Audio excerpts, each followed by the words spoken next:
어머님, 이 집 저희한테 주시면 안 될까요? 여기서 저희 엄마랑 같이 살면 어떨까 해서요. 6천만 원 드릴게요.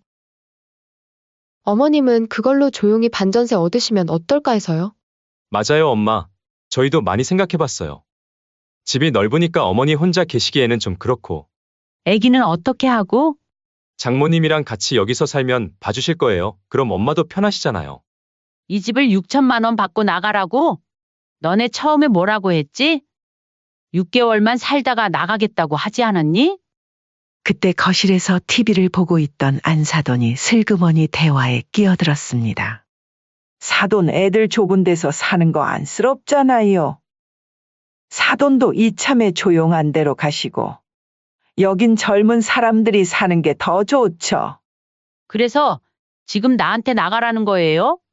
어머니, 그건 아니고요. 그냥, 쫓아낸다니요. 돈도 드린다잖아요. 맞아요. 왜 이렇게 욕심을 부리세요? 요즘 집값이 많이 올라서 저희도 어렵고, 어머님도 혼자 사시니까 작은 집으로 옮기시면, 맞아요, 사돈. 나이 드시면 큰 집은 부담스럽잖아요. 청소하기도 힘들고. 원래 어머니들은 자식을 위해 희생하는 거예요. 사돈 너무 이기적으로 말씀하지 마셨으면 해요. 아, 그래요? 그럼 사돈께서 애들 받아주시고 희생하시면 되겠네요.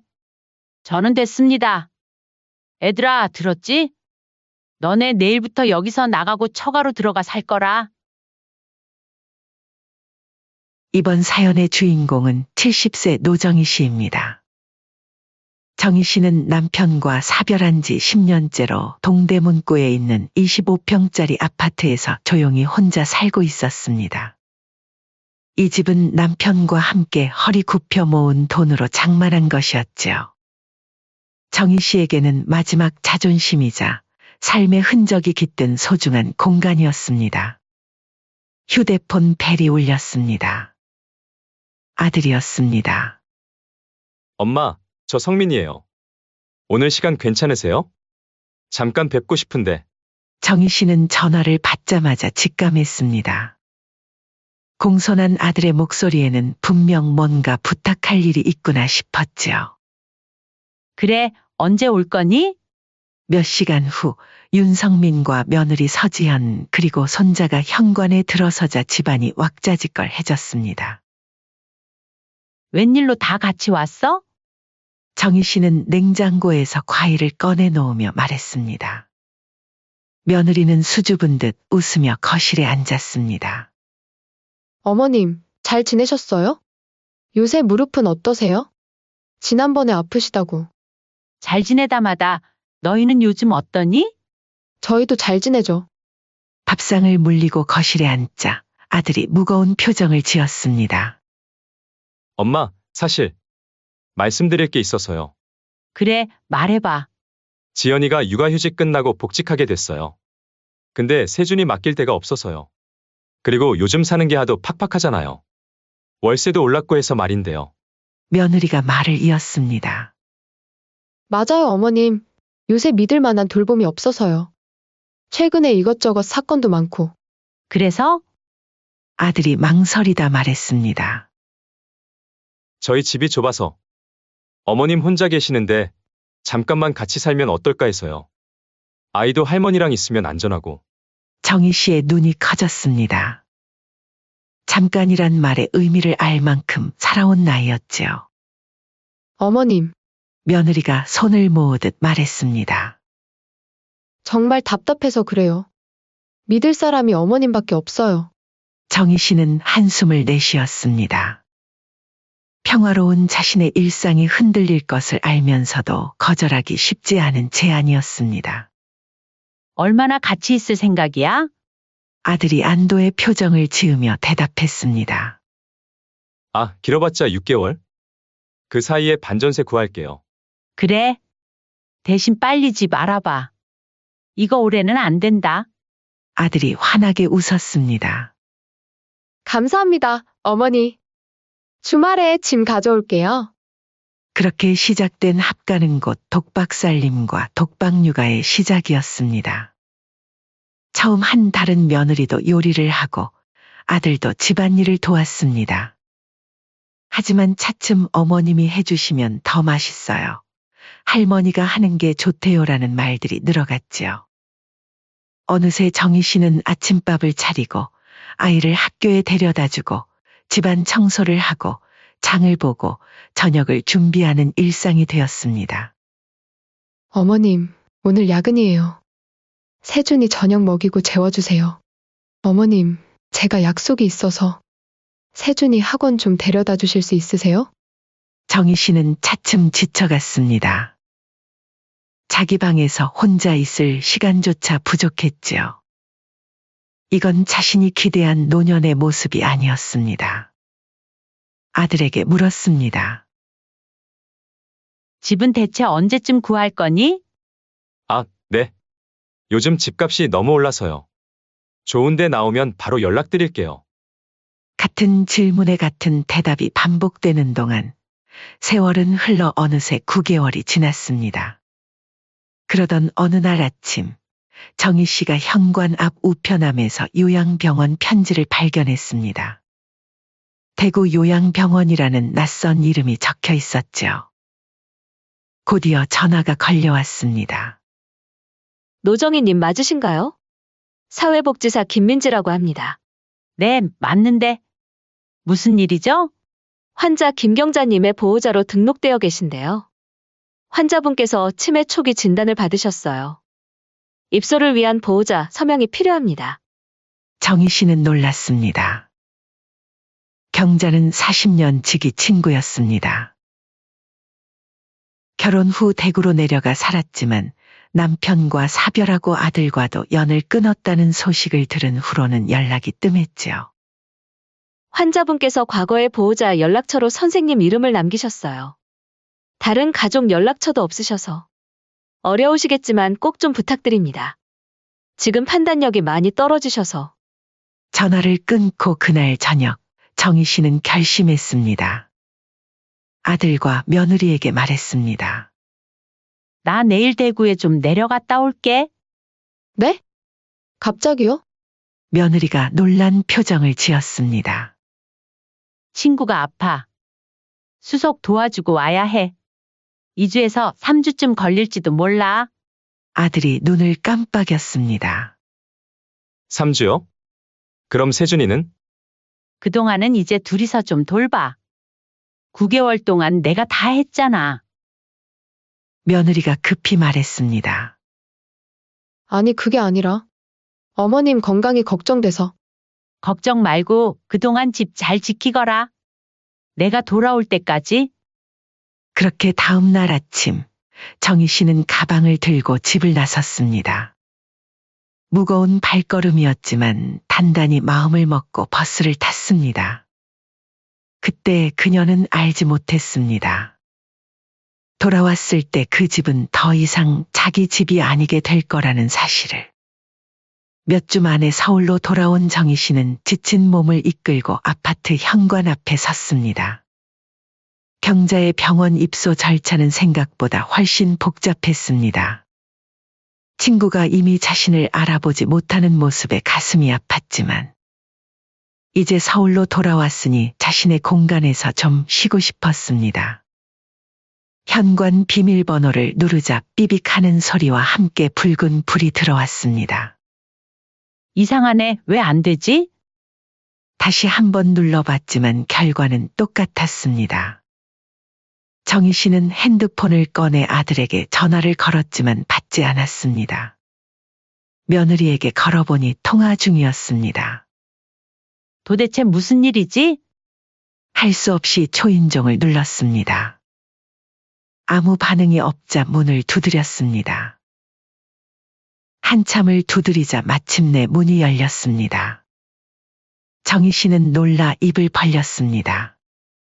수건을 머리에 두른 낯선 중년 여성이 서 있었기 때문입니다. 누구세요? 그 순간 여자가 눈을 동그랗게 뜨며 말했습니다. 어머, 사돈이셨어요. 벌써 오셨어요. 정희 씨는 한 걸음 뒤로 물러섰습니다. 다시 현관 번호판을 확인했지만 분명 자신의 집이 맞았습니다. 그제야 알아봤습니다. 안사돈이었습니다. 사돈? 여기서 뭐 하시는 거예요? 아이고, 이제 오셨네요. 지연이가 말해줬어요. 친구분 일로 가셨다고. 들어오세요. 들어와요. 정희 씨는 어리둥절한 표정으로 안으로 들어갔습니다. 들어서자마자 완전히 달라진 집안 풍경에 충격을 받았습니다. 거실 소파는 위치가 바뀌어 있었고 TV 옆에는 낯선 장식품들이 놓여 있었습니다. 식탁 위에는 예쁜 화분이 놓여 있었는데 정희 씨가 알레르기 때문에 절대 드리지 않던 종류였습니다. 말자가 미소를 지으며 말했습니다. 지연이가 바빠서 제가 좀 도와주러 왔어요. 어머, 피곤하시죠? 방은 그대로예요. 정희 씨는 자기 방으로 들어갔습니다. 겉보기엔 그대로였지만 옷장을 열자 한쪽이 비워져 있었고 화장대 위 물건들도 한쪽으로 밀려나 있었습니다. 누군가 자신의 방을 사용하고 있었던 흔적이 역력했습니다. 이게 다 무슨 일이지? 그때 현관문 소리가 들렸습니다. 며느리가 얼굴에 미소를 띠며 인사했습니다. 어머님 오셨어요? 없는 동안 많이 그리웠어요. 아들도 따라 들어왔습니다. 어머니, 무사히 다녀오셨네요. 비밀번호가 왜 바뀌었니? 아들이 당황한 듯 눈을 깜빡였습니다. 아, 그게 여러 번 잘못 눌러서 바꿨어요. 말씀 안 드렸나요? 어머님 놀라셨죠? 제가 바빠서 엄마가 잠깐 도와주시러 왔어요. 정희 씨는 무언가 이상한 낌새를 느꼈습니다. 잠깐이라고 했지만 냉장고에 가득한 반찬통과 옷장에 걸린 외투들은 잠깐이 아니었습니다. 내가 언제 올 줄 알고 이렇게 다 바꿔놨니? 며느리가 급히 말을 잘랐습니다. 그런 거 아니에요, 어머님. 원래 일주일만 계실 예정이었는데 어머님이 오래 계시니까. 그때 안사돈이 끼어들었습니다. 사돈 오셨으니 이제 제가 물러가야죠. 하하. 그러나 정희 씨는 말자의 눈빛에서 그것이 진심이 아님을 직감했습니다. 그 누구도 자신이 돌아온 것에 대해 진심으로 반가워하는 기색이 없었습니다. 오히려 약간 불편해하는 분위기가 느껴졌습니다. 식사가 거의 끝나갈 무렵 정희 씨는 자기 방으로 들어가 짐을 풀기 시작했습니다. 그때 아들이 노크를 하고 들어왔습니다. 엄마, 경자 이모님은 어떠세요? 많이 아프시더라. 치매가 생각보다 심해. 그래서 오래 계셨군요. 그동안 장모님이 와 계셔서 다행이었어요. 많은 도움이 됐어요. 정희 씨는 아들의 눈을 똑바로 쳐다봤습니다. 너희가 사돈을 부른 거구나. 아니, 그게 지연이가 많이 힘들어해서. 정희 씨는 더는 묻지 않았습니다. 하루가 길게 느껴졌습니다. 침대에 누워 천장을 바라보면서 생각했습니다. 다음 날 아침, 정희 씨는 평소처럼 일찍 일어나 아침 식사를 준비하려 했습니다. 그러나 주방에는 이미 안사돈이 분주히 움직이고 있었습니다. 아이고, 사돈 일찍 일어나셨네요. 걱정 마세요. 제가 다 준비할게요. 제가 하겠습니다. 아니에요. 사돈은 손님처럼 편하게 계세요. 손님. 정희 씨는 그 말에 가슴이 철렁 내려앉았습니다.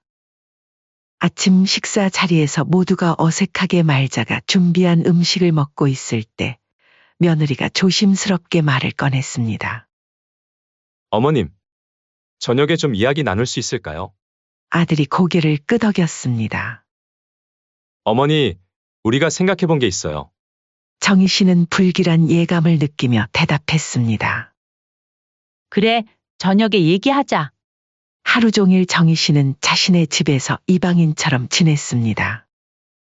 모든 것이 낯설게 느껴졌습니다. 자신의 손때 묻은 물건들이 하나둘 사라지고 낯선 물건들로 대체되어 있었습니다. 식탁에 앉아 차를 마시며 생각했습니다. 이게 내 집이 맞나? 단 몇 주 만에 이렇게 많이 바뀌다니. 그렇게 저녁이 되었습니다. 식사를 마친 후 아들과 며느리는 정희 씨를 거실로 불렀습니다. 며느리가 조심스럽게 입을 열었습니다. 어머님, 사실 우리가 드릴 말씀이 있어서요. 정희 씨는 가슴이 철렁 내려앉는 느낌이 들었습니다. 뭔가 심상치 않은 이야기가 오고 있음을 직감했습니다. 며느리는 양손을 가지런히 모으고 살짝 앞으로 숙이며 말했습니다. 어머님, 사실 요즘 집값도 비싸고 대출도 어렵고요. 정희 씨는 뭔가 불길한 예감에 등골이 서늘해졌습니다. 며느리의 말투에 미심쩍은 구석이 있었기 때문이었죠. 그래서 그래서 말인데요. 며느리가 잠시 아들을 쳐다보았습니다. 아들이 고개를 끄덕였고 며느리는 용기를 얻은 듯 계속 말을 이었습니다. 이 집 저희한테 주시면 안 될까요? 여기서 제 엄마랑 같이 살면 어떨까 해서요. 6천만 원 드릴게요. 어머님은 그걸로 조용히 반전세 얻으시면 어떨까 해서요. 정희 씨는 순간 귀를 의심했습니다. 자신이 평생 일에 마련한 집을 6천만 원에 넘기고 나가라는 소리였습니다. 뭐라고? 아들이 급히 말을 보탰습니다. 엄마, 저희도 많이 생각해봤어요. 집이 넓으니까 어머니 혼자 계시기에는 좀 그렇고, 아기는 어떻게 하고?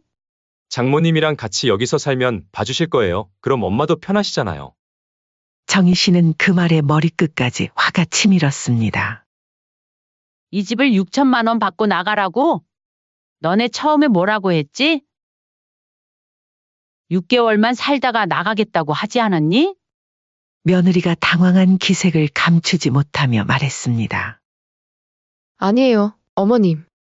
쫓아내는 게 아니라 어머님 편하시라고. 정희 씨는 일어서려다 다시 주저앉았습니다. 정말이지 머리가 어지러웠습니다. 그게 아니면 그럼 뭐냐? 내가 왜 내 집에서 나가야 하는데? 그때 거실에서 TV를 보고 있던 안사돈이 슬그머니 대화에 끼어들었습니다. 사돈 애들 좁은 데서 사는 거 안쓰럽잖아요. 사돈도 이참에 조용한 데로 가시고 여긴 젊은 사람들이 사는 게 더 좋죠. 정희 씨는 안사돈을 쏘아보았습니다. 그제야 모든 퍼즐이 맞춰지는 느낌이었습니다. 자신이 집을 비운 사이 아들과 며느리가 계획을 세웠고 사돈을 끌어들여 자신의 집을 차지하려 한 것이었습니다. 정희 씨의 얼굴에서 핏기가 모두 사라졌습니다. 온몸이 떨리기 시작했습니다. 그래서 지금 나한테 나가라는 거니? 아들이 안절부절 못하며 말했습니다. 어머니, 그건 아니고요. 그냥 며느리가 끼어들었습니다. 쫓아낸다니요. 돈도 드린다잖아요. 정희 씨는 그 말에 쓸쓸한 웃음이 나왔습니다. 돈? 6천만 원? 이 집이 시세 얼마인지 알아? 내가 말한 그 돈으로는 변변한 전세도 구할 수 없어. 며느리가 얼굴을 붉히며 말했습니다. 왜 이렇게 욕심을 부리세요? 요즘 집값이 많이 올라서 저희도 어렵고 어머님도 혼자 사시니까 작은 집으로 옮기시면 안사돈이 또다시 끼어들었습니다. 맞아요, 사돈. 나이 드시면 큰 집은 부담스럽잖아요. 청소하기도 힘들고. 정희 씨는 이제 완전히 화가 났습니다. 자신의 집에서 자신의 아들과 며느리 그리고 모르는 사이에 들어와 살고 있는 안사돈까지 자신을 쫓아내려고 합심하는 모습이 기가 막혔습니다. 너희들 지금 내가 없는 사이에 이런 계획을 세웠구나. 아들이 당황해하며 손사래를 쳤습니다. 엄마 그런 건 아니에요. 그냥 자연스럽게 얘기가 나와서. 정희 씨는 격앙된 목소리로 말했습니다. 처음에 6개월만 살겠다고 했지? 벌써 9개월이 넘었어. 내가 사정 봐준 게 당연한 줄 알아? 호의가 계속되면 권리인 줄 알더니 이제는 내 집까지 빼앗으려고? 아들과 며느리는 말문이 막힌 듯 서로를 쳐다보았습니다. 정희 씨는 테이블 위에 놓인 자신의 휴대폰을 조용히 집어들었습니다. 좋아. 내일까지 짐 싸서 나가지 않으면 경찰에 신고할 거야. 며느리가 눈을 동그랗게 뜨며 소리쳤습니다. 경찰이요? 어머님, 가족 간의 일인데 왜 경찰을? 그러니까 내일 나가란 말이다. 안사돈이 황급히 말했습니다. 사돈, 조금 경우가 없네요. 갑자기 나가라니요. 정희 씨는 차갑게 대답했습니다. 내가 없는 사이에 내 허락도 없이 이사 와서 살고 있는 게 경우 없는 거 아닌가요? 내 물건들을 마음대로 옮기고 처분한 것도 말이에요. 아들이 당황해하며 말했습니다. 어머니, 저희는 그냥 도와드리려고. 정희 씨는 손을 들어 아들의 말을 끊었습니다. 여긴 내 집이고 나가야 할 사람은 너네들이다. 며느리가 눈물을 글썽이며 말했습니다. 어머님, 가족끼리 왜 이러세요? 그건 너무하신 거 아니에요? 안사돈도 가세했습니다. 사돈, 진정하세요. 우리 다 같이 앉아서 차분히 얘기하면 생각해보면 나쁜 조건도 아니잖아요. 정희 씨는 단호히 일어섰습니다. 그녀의 눈에는 분노와 결의가 서려 있었습니다. 가족이면 이딴 짓 안 하지. 아들이 더듬거리며 말했습니다. 엄마, 오해하신 것 같은데. 정희 씨는 손을 들어 아들의 말을 막았습니다. 오해? 내가 뭘 오해했는데? 내가 없는 사이에 내 집에 다른 사람을 들이고 내 물건들을 처분하고 이제는 내 집을 헐값에 팔라고? 이게 다 오해라고?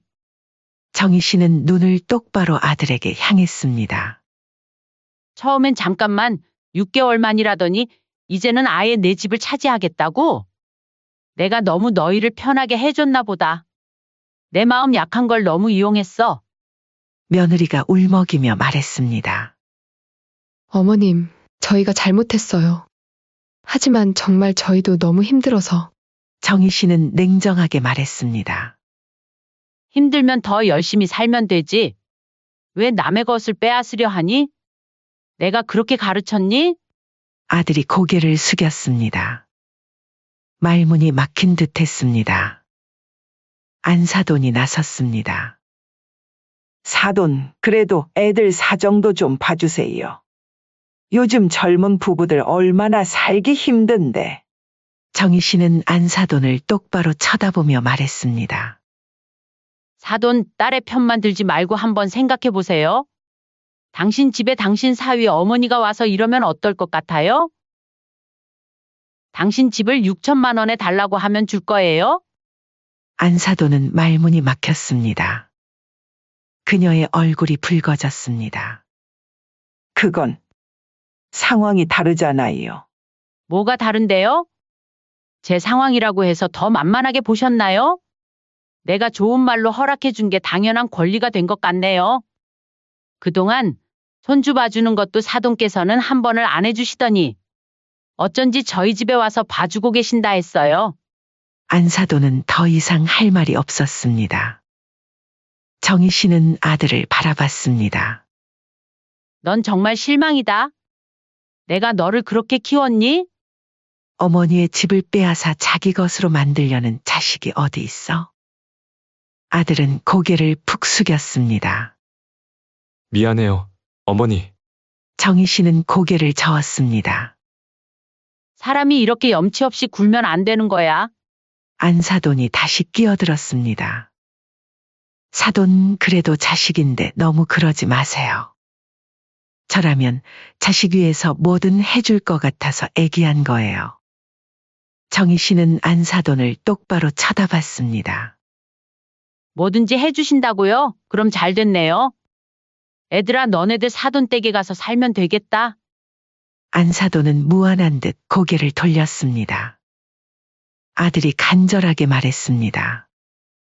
어머니, 정말 죄송해요. 저희가 생각이 짧았어요. 제발 한 번만 용서해 주세요. 정희 씨는 한숨을 내쉬었습니다. 용서고 자시고 너희랑 더 이상 같이 살 수는 없을 것 같다. 적당히 거리 두며 살자. 어머니, 내일 아침까지 짐 싸. 너희 모두 다 나가. 사돈도 내일 댁으로 돌아가셔요. 나가지 않으면 정말 법적으로 해결할 거야. 안사돈이 눈을 동그랗게 뜨며 항의했습니다. 뭐라고요? 저까지요? 제가 뭘 잘못했다고. 정희 씨는 차갑게 대답했습니다. 사돈도 이 계획에 가담했잖아요. 내 집에 와서 내 물건을 치우고 내 방을 차지하고 나를 손님처럼 대했죠. 딸이 나를 내쫓으려 할 때 말리기는커녕 부추겼고요. 안사돈은 할 말을 잃었습니다. 정희 씨는 일어서서 자기 방으로 향했습니다. 문 앞에서 돌아보며 마지막으로 말했습니다. 내일 아침 너희 모두 이 집에서 나가 있어야 해. 그렇지 않으면 끝까지 가는 수밖에 없어. 방문을 닫고 들어간 정희 씨는 침대에 앉아 깊은 숨을 내쉬었습니다. 가슴이 아팠지만 동시에 후련했습니다. 이래서 세상에 믿을 사람이 없다더니. 내 자식, 내 며느리, 심지어 사돈까지. 정희 씨는 창밖을 바라보았습니다. 밤하늘에 별이 빛나고 있었습니다. 내일은 새로운 날이 될 것입니다. 그녀의 집, 그녀의 인생을 되찾는 날이 될 것입니다. 방 안에서 정희 씨는 결심했습니다. 더 이상 물러서지 않을 것이고 자신의 것을 지키기 위해 싸울 것입니다. 평생 남편 잃고 혼자 힘들게 살아온 자신에게 이런 짓을 하다니 도저히 용서할 수 없었습니다. 이제는 강해져야 할 때였습니다. 다음 날 아침, 정희 씨는 평소보다 일찍 눈을 떴습니다. 새벽 5시 머릿속은 이미 또렷했습니다. 잠을 설친 탓에 눈은 뻑뻑했지만 마음은 어제보다 단단해져 있었습니다. 침대에서 일어나 옷을 갈아입은 정희 씨는 조용히 방문을 열었습니다. 집 안은 고요했습니다. 모두 자고 있는 시간이었죠. 가장 먼저 한 일은 현관 디지털 도어락의 비밀번호를 바꾸는 것이었습니다.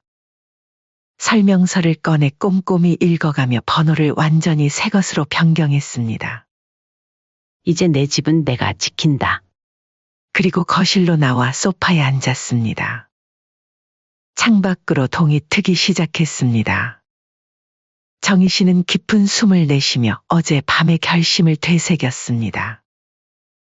흔들림 없이 자신의 권리를 지킬 것이다. 아침 7시쯤 가장 먼저 안사돈이 부산스럽게 방에서 나왔습니다. 거실에 앉아 차를 마시고 있는 정희 씨를 보더니 당황한 표정을 지었습니다. 사돈, 이렇게 일찍 일어나셨어요. 정희 씨는 차분하게 대답했습니다. 네. 오늘은 할 일이 많아서요. 안사돈은 주방으로 가려다 정희 씨의 단호한 목소리에 멈춰섰습니다. 어제 말씀드린 대로 오늘 아침까지 모두 나가셔야 합니다. 안사돈의 얼굴이 붉어졌습니다. 이게 무슨... 사돈, 정말 이렇게 하시기에요. 정희 씨는 고개를 저었습니다. 더 이상 시간을 끌고 싶지 않아요. 짐 챙겨서 나가주세요. 안사돈은 화가 난 듯 아들 부부의 방으로 달려갔습니다.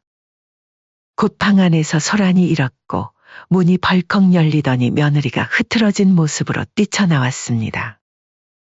어머님, 정말 이러시는 거예요? 아들도 당황한 표정으로 뒤따라 나왔습니다. 어머니, 어제 말씀은 정말... 정희 씨는 여전히 차분했습니다. 내가 어제 분명히 말했지. 오늘 아침까지 다 나가라고. 며느리는 울먹이며 말했습니다. 어머님, 우리 정말 나가야 돼요? 짐도 다 못 쌌는데. 맞아요. 사돈 일단 진정하시고 부모가 돼서 자식 오면 받아줄 줄도 아셔야죠. 어머, 그럼 잘 됐네요. 어제 말한 대로 앞으로 너네들 사돈 댁 가서 살면 되겠구나. 그리고 시간은 넉넉히 줄게. 점심 전까지 모두 나가 있어야 해. 그 이후에 짐들은 따로 포장이사 불러서 가져가거라. 아들이 고개를 숙이며 말했습니다. 알겠습니다. 죄송합니다, 어머니. 세 사람은 각자 방으로 들어가 부산하게 짐을 싸기 시작했습니다. 정희 씨는 거실 소파에 앉아 차분히 그들을 지켜봤습니다. 마음이 아프기도 했지만 이것이 옳은 일임을 알고 있었습니다. 2시간 후 세 사람은 각자의 짐을 들고 현관 앞에 모였습니다. 안사도는 못마땅한 표정이었고 며느리는 여전히 울먹였습니다. 아들은 무거운 표정으로 정희 씨를 바라봤습니다. 엄마, 저희가 정말 잘못했습니다. 다시 기회를 주실 수는 없을까요? 정희 씨는 아들을 가만히 바라봤습니다. 그의 눈에는 깊은 실망감이 서려 있었습니다. 아들은 더 이상 할 말을 찾지 못했죠. 안사돈이 마지막으로 한마디 던졌습니다.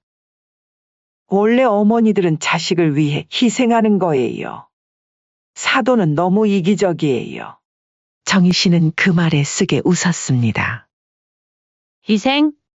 제가 10년 동안 혼자 살면서 자식 걱정하며 살아온 건 희생이 아닌가요? 이제 와서 제 집까지 빼앗으려는 건 당신들이 이기적인 거 아닌가요? 안사돈은 더 이상 말이 없었습니다. 마침내 세 사람은 짐을 모두 들고 현관을 나섰습니다. 정희 씨는 문 앞에 서서 그들을 지켜봤습니다. 이제부터 내 집에 함부로 들어오지 마세요. 비밀번호도 바꿨으니 열쇠 있어도 소용없어요. 문이 닫히고 정희 씨는 깊은 숨을 내쉬었습니다. 집안에 다시 고요가 찾아왔습니다. 그녀는 천천히 거실을 둘러보았습니다. 이제 이 공간은 다시 온전히 그녀만의 것이 되었습니다. 정희 씨는 바로 청소를 시작했습니다. 안사돈이 사용하던 방의 침구를 모두 걷어내고 창문을 활짝 열어 환기를 시켰습니다. 아들 부부가 사용하던 방도 마찬가지였습니다. 방 구석구석을 닦고 빨래를 돌리고 새 이불 커버를 씌웠습니다. 저녁이 되자 집안은 완전히 달라져 있었습니다. 정희 씨는 오랜만에 자신만의 저녁 식사를 준비했습니다. 간단한 된장찌개와 몇 가지 반찬이었지만 오랜만에 혼자서 주방에 서니 마음이 편안했습니다. 이제 좀 살 것 같네. 식사를 마친 후 정희 씨는 소파에 앉아 TV를 켰습니다. 달력을 보니 벌써 계절이 바뀌어 있었습니다. 그녀는 전화를 들어 오랫동안 연락하지 않았던 친구에게 전화를 걸었습니다.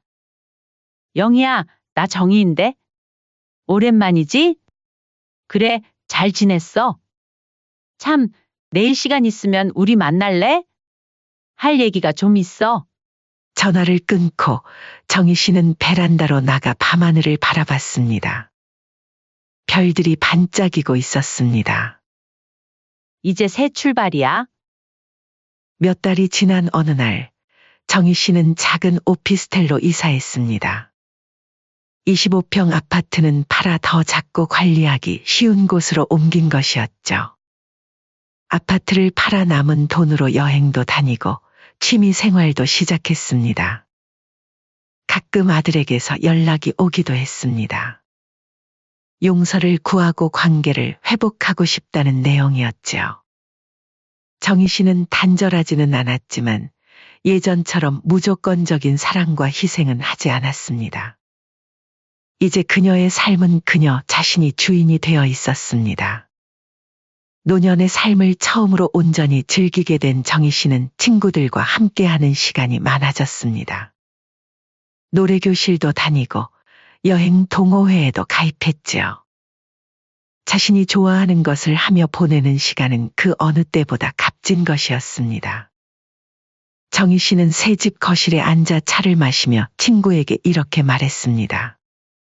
그리고 그녀의 얼굴에는 오랜만에 편안한 미소가 번졌습니다.